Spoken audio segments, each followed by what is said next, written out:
harka fuunee ilmaan Oromoo lammiiwwan kun akkam jirtu jireenyi badhaadhaa maatiin waatiin maasiin gaasiin nagumaa shoo baga nagaa taatan.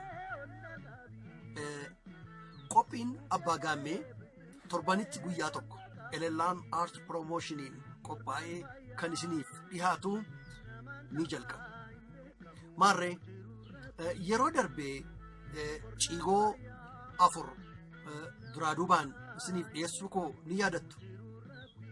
Maarree itti aanee immoo yerooni oduu durii tokko isinitti himee ciigoo isa jalqabaa waa'ee burtukaanii hiddamee akkan ofii kootii gudunfetti isiniif hiikeen ture. Isa ittaanu isiniif hiika. Innis isa kana jedhu ture ciigoo lammaffaan yeroo duraanii sun. Soogidda raabsisee gaafa kaatti laatee ituu dhiigan buusin gamni hoolaa nyaate. Dubbii dachaa ituu dhiigan buusin.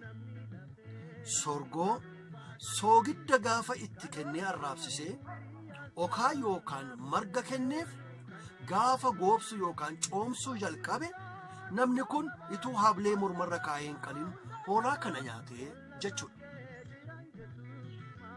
Sokoo amma dubbiin jirti.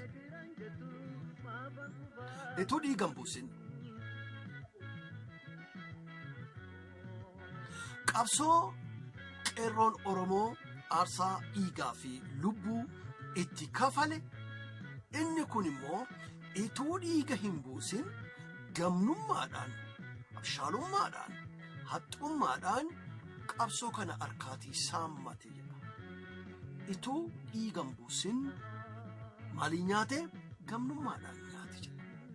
Hoolaa inni jedhu sun firii qabsoo sanaa yeroo ta'u dhiiga buusuu inni immoo aarsaa kaffaluu, itti dhiiguu, itti madaa'uu, itti iraarfamuu kun kana keessaa tokkollee ituu hin dalagin abshaalummaadhumaan, gamnummaadhumaan nyaate hoolaa kana jechuudha. Ijoollee hubattanii? Egaati ergan ammana jedheetii mee waa'ee oduu durii yeroo darbe immoo isinitti mee abbootiin attam gootan ijoollee keessanitti ergaa kana itti himtanii Oromoon durumaan eegalee hangam bilchaataa hawaasa waa fageessee argu akka ta'e itti himtanii barootaan fuulduratti waggoota hedduu booda waan ta'u akka Oromoon dubbachuuf tilmaamuu xiinxaluu danda'u itti himtanii innis dhugaa ta'e akka mul'ate itti himtanii ijoollee bara 5tu jira naan jetti dura koonkoo barri tokko naan jetti bara leencaatetti bara leencaa hunduman nama sodaatetti barri leencaa sii dhufee jennaan hundatu si sodaatetti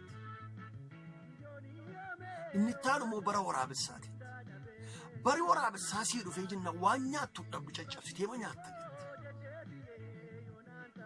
inni taan immoo bara harreeti bara harreesi mudateennan abbaama argesse fe'ata jetti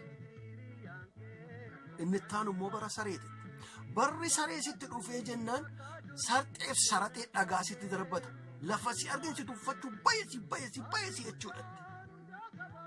Inni taan immoo bara hoolaa barri hoolaa si mudateennan sareen isheen sila ari'atamtu sunillee si nyaatti. Bara 5tu jira. Bara Oromoon bareeti lafa kaa'u. Barootiin kun akka jiran lafa kaa'u.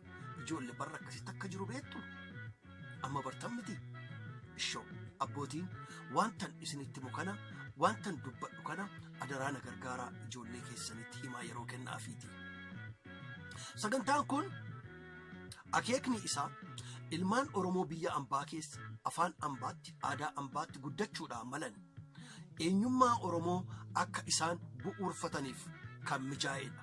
Ijoolleen biyya keessaa immoo kana dhaga'uudhaan dhiheenyatti aadaa isaanii, afaan isaanii, seenaa isaanii waan kan isaanii ta'e isa baduudhaaf mala akka hin banne akka hordofanii jiraachisan taasisuudhaan. Kanaafiti sagantaan kun qophaa'a. Haalaan caqasuun hordofuun gaarii. Arras ciigoo 3 isiniif qabadhee dhufe. Elellaan Art Promotion subscribe gochuu hin dagatinaa.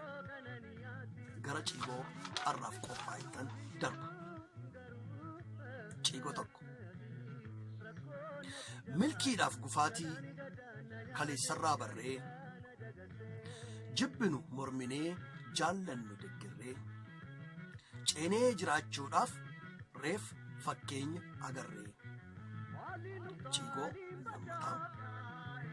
Daalattiidha jennaan erga daalachaa'ee sirba abbayyaa jennaan erga abbayyi sirbee coqorsi biyya koo marguu dhiisu harree maaltu dhibee.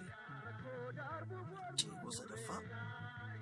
Eelellaaniin faayee caacoon qanansiisee gubaa kootti obsuuf aannan itti kuusee maaf itichuu didee qoraasumaan fossee.